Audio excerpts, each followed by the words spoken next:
să nu ducă viață. Știu că n-aș vrea să mai trăiesc, dar am copiii mei frumos, om să fie. Trăiesc pentru al meu băiat, trăiesc pentru al meu băiat.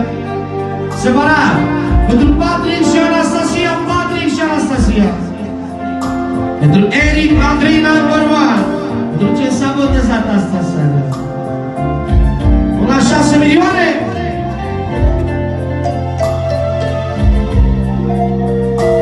Dar ce fac când s-o mărită, când se mărită fata mea? Au să nu te bărbasul ea, să nu te bărbasul ea, o că mi-ar frânge inima, of, dar am stat, m-am gândit bine. Tot din partea lui Dani, pentru Patrick și Anastasia, Patrick și Anastasia. La Maria pentru Eric, Eric, Eric, Eric și Patrick și Anastasia. Pentru copiii la toată lumea. Tot din partea lui Dani, pentru băiatul lui Andini, pentru Matei, Efrem și pentru copiii la toată lumea.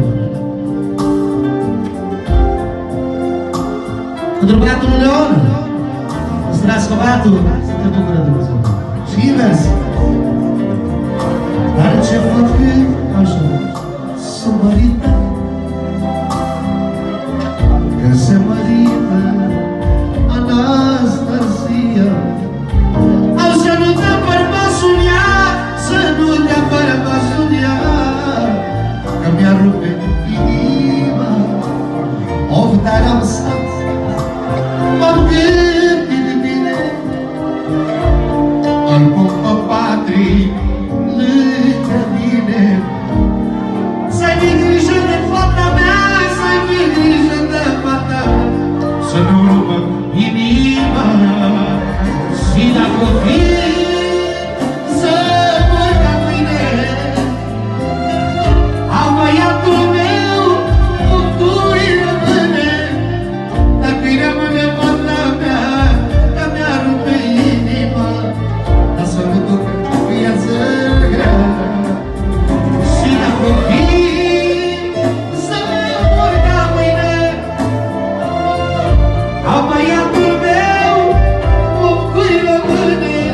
Cui rămâne la băiat, el rămâne supăr și de nimeni ajutați.